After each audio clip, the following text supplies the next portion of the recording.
En quelques heures seulement, la petite ville s'est retrouvée submergée par 4 mètres d'eau. Michel Proust, le maire du village, est encore traumatisé.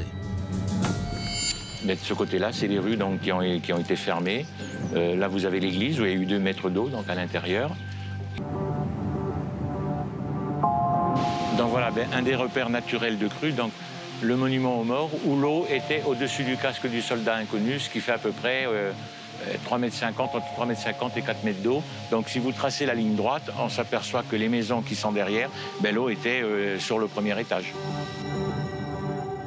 La poste, les locaux municipaux et même l'église du village, tout a été ravagé en quelques heures. Michel Proust a accepté de nous raconter cette nuit d'horreur.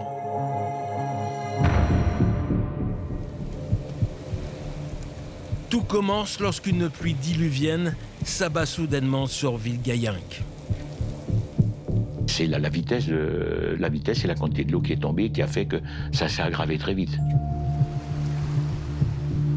Il y a des gens qui m'ont appelé, comme quoi ils allaient dans le grenier, enlever les tuiles pour monter sur le toit au cas où. Il y a quelqu'un qui était une personne qui était handicapée, il m'appelait toutes les demi-heures puisqu'il était seul dans sa maison, son épouse était absente. Il était sur son fauteuil roulant et il avait l'eau au genou. À cet instant, Michel Proust commence à mesurer l'ampleur du drame qui frappe son village. Il se précipite alors à la mairie. Seulement, l'inondation est bien plus violente qu'il ne l'imagine. Donc moi, habitant sur les hauteurs à 1h30, quand j'ai voulu descendre, je n'ai pas pu venir. J'ai appelé des adjoints qui n'ont pas pu venir non plus. Il y avait trop d'eau, on ne pouvait plus rentrer dans le village. On ne pouvait plus rentrer dans le village. Les secours sont arrivés sur la commune. Les gens qui étaient sur les toits ont été élitrillés, et dont 2 qui étaient blessés. Et si l'accès au village est impossible, c'est parce que la montée de l'eau a eu des conséquences au-delà de l'imaginable. Alors on a retrouvé de l'eau dans des maisons à plus de 4 mètres de hauteur dans la maison. C'était la désolation, puisque, exemple, la boucherie, là, la vitrine frigorifique du boucher, elle était dans la rue. Sa vitrine a explosé et cette vitrine-là a été arrachée du sol et se retrouvait sur le bord du trottoir.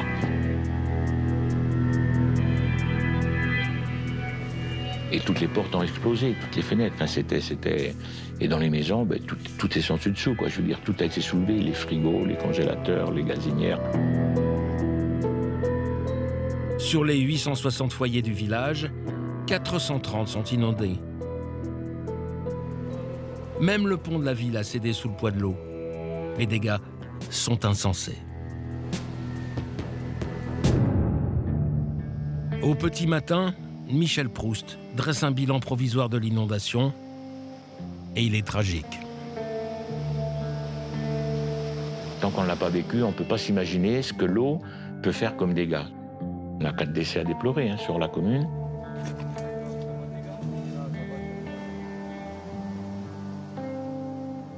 Ils étaient dans le cœur du village, mais comme c'est souvent le cas, c'est pour ça que c'est très douloureux pour les familles, et notamment pour 2 personnes sur les 4, puisque souvent le cas dans nos familles, quand les grands-parents ou les parents sont âgés, qu'est-ce qu'on fait? On fait au rez-de-chaussée une chambre et une salle de bain, et donc ces 2 sur 4 étaient là, étaient dans ces aménagements, où ils étaient au rez-de-chaussée, donc ils sont morts comme ça.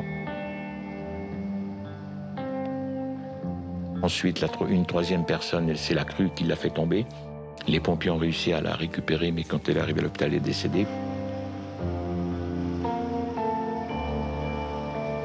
C'est le 4e, il a été emporté par les crues. Il avait un petit studio dans le fond du jardin de ses parents, et la crue est arrivée, et il a été emporté. On l'a retrouvé à l'autre bout du village, après, dans un arbre.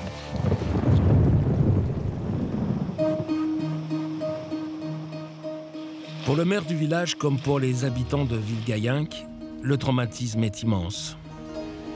Humainement, c'est très compliqué et c'est toujours très compliqué. Plus pour les personnes âgées que pour les jeunes.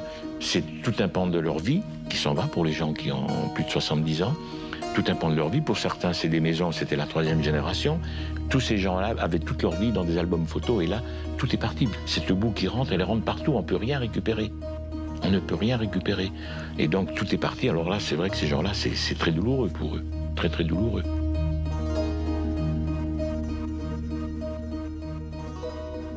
Villegayenque n'est pas la seule commune à être dévastée. Dans les villages aux alentours, la situation est également chaotique. Dites-le, vous allez de l'autre côté à la fenêtre, signalez-leur. Ce jour-là, dans le département de l'Aude, on dénombre 15 décès, 99 blessés et des dégâts matériels colossaux. Plus de 1000 personnes sont évacuées de leur logement.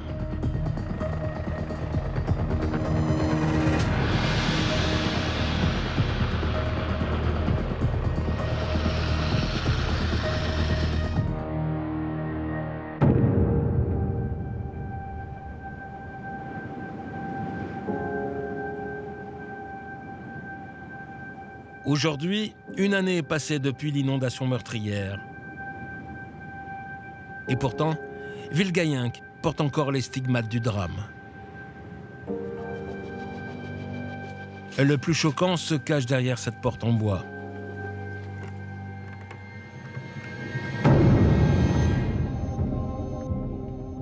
Deux rues, totalement ravagées par la crue. Deux rues qui donnent à Villegayenque une allure de ville fantôme. C'était une rue où, à part la maison là, mais toutes les maisons étaient habitées. Il y avait des locataires partout et là-bas le propriétaire au fond.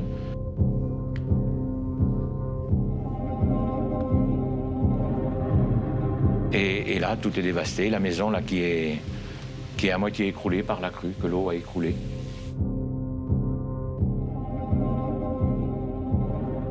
Ah, on voit encore la cocotte minute des gamelles là-bas et tout. Ouais, non mais c'est le congélateur renversé. Pour Michel Proust, l'émotion est encore intacte. C'est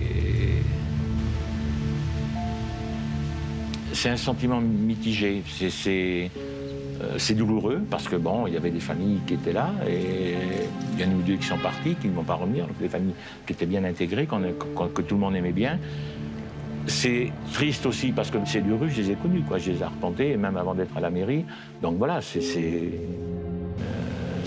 sa vie, quoi. Donc c'est vrai que ça fait quelque chose. Aujourd'hui, Michel Proust reste sur ses gardes. Il redoute une autre inondation tout aussi violente.